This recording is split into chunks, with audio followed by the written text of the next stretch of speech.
Alright. When you are doing, trying to get any passives for a specific weapon type, make sure that you have at least one ability from that weapon on your bar. So if you want destruction passives, make sure you have at least one destruction staff ability, if you want dual wield, etc. That does include the ultimates though. So just make sure you have something slotted on there, otherwise none of those passives will be active. You do not get those passives just for having the weapon equipped. You have to have an ability. Cool, thanks for coming. You have to have an ability slotted on your bar to make use of those passives. So that said, just something, I mean, again, very basic, simple information, but make sure that when you are choosing which bars to put your abilities on, that you choose abilities and skills from the same weapon that is on that weapon bar. You cannot use dual wield abilities with a staff, you cannot use resto staff abilities with the bow. You gotta make sure you line them up. Alright, so the last thing I just wanted to cover, oh, so as I was talking about with all those passive abilities, something to keep in mind that is really cool. So you'll find that you will have different stats in different bars, especially if you have different weapons, like with a stamina. Destruction staff, they tend to be a little bit closer, but like bow and dual wield have very different passives, and so your stats will vary quite a bit. Something to keep in mind, a lot, not all, you have to test, but a lot of the, I'm going to call them remain in play effects, will change their potency when your stats change with swapping weapons.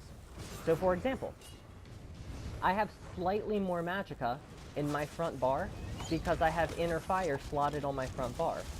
I also have major prophecy because I have inner fire slotted on my front bar. When I'm in my back bar and I throw down a wall of elements and I switch to my front bar, the damage increases because my stats increase.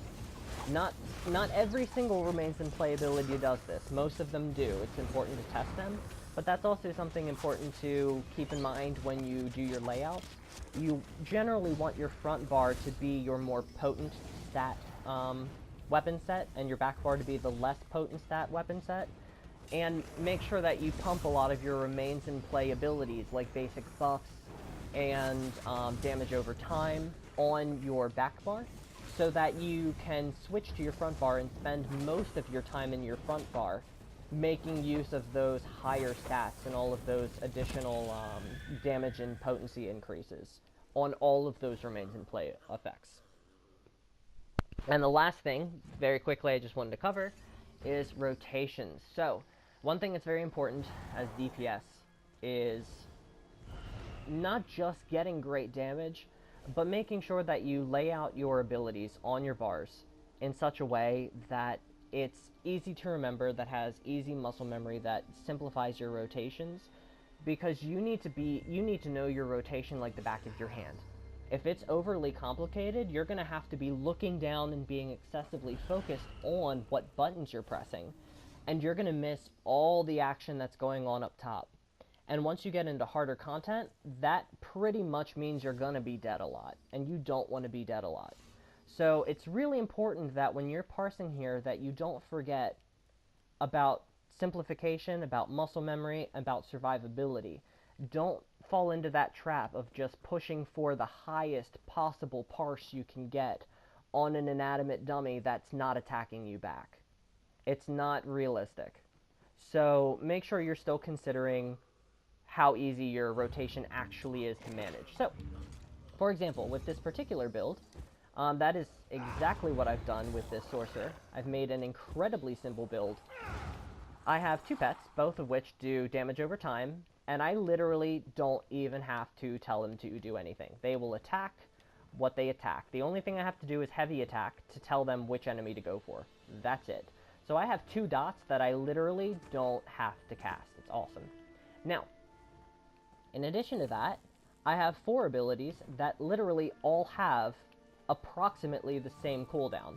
One has 8 seconds, which I end up clipping with every rotation, not that big of a deal, but all the other 3 are exactly 6 seconds.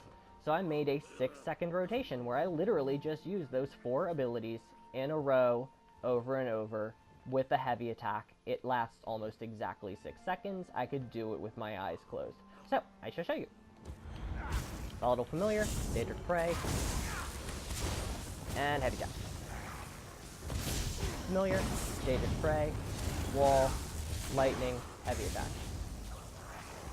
Prey, Daedric Prey, Wall, Familiar, I'm sorry, oh my god, I'm getting all mixed up. Anyway, point is, do these 4 over and over, and they literally take exactly 6 seconds, so there's no overlap. It takes literally like 6.2 seconds, so at the end of each rotation, I'm perfectly refreshing, and I could, as I said, I could literally do it with my eyes closed. It's super simple. That is why this particular class is very easy to not die with, because I'm at full range. I have bubbles, I have self-heals, I have a rotation that can do over 40k damage without even looking. So I can look up the entire time and watch for AoEs, watch for mechanics, I can be on top of interrupts, etc, etc. So, the important thing is that you don't get stuck into that hole of having an excessively complicated rotation just to squeeze out a couple more K DPS, when, frankly, that couple more K DPS you try to squeeze out will get you killed, and dead DPS does 0 DPS. So, there aren't really any tips in particular that I can do for like a trial prep that are just general tips for simplifying. The only thing I can say is that I do like lining up back bar and front bar effects, remain in play effects, that have the same timing. So for example, if you have 2 different dots that you can put on your different bars that have approximately the same duration, like say they're both 8 seconds. A pretty good example is Caltrops and Hail of Arrow. They're pretty dang close. They both last approximately 12 seconds.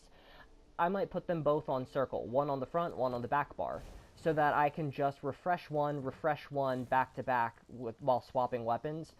Basically, just little organizational habits like that can make your rotations, your muscle memory that much easier.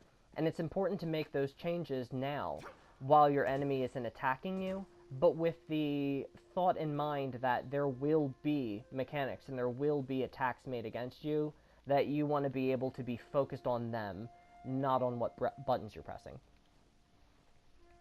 Alright, so any questions about what I've covered? Or just general questions about DPS? We're pretty much at the end here.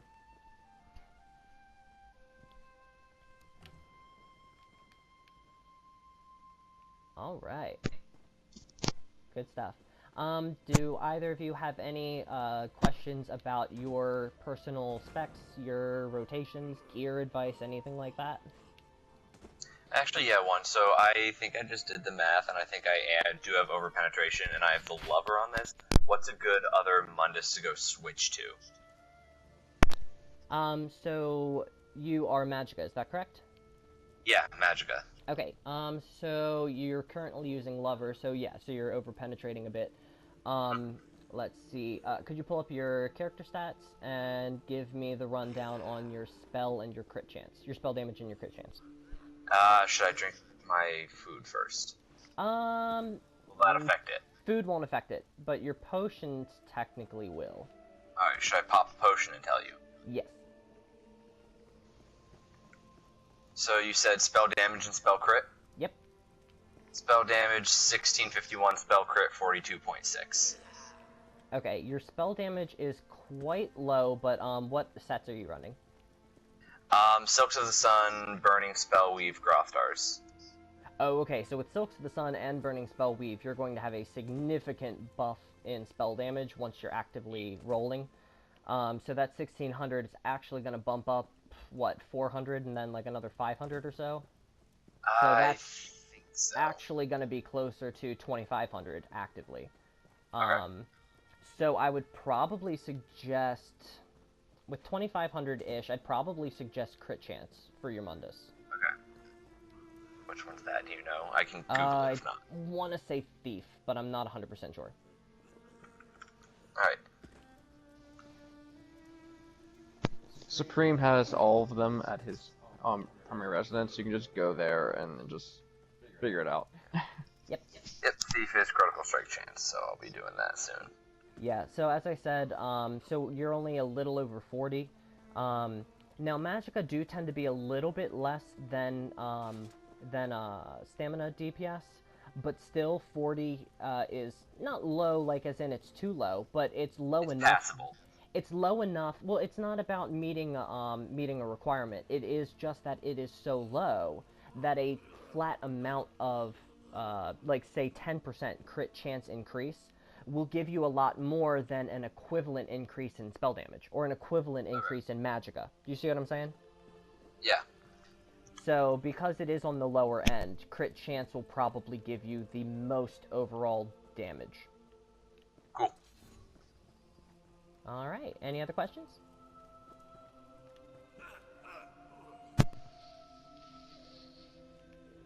I don't think so.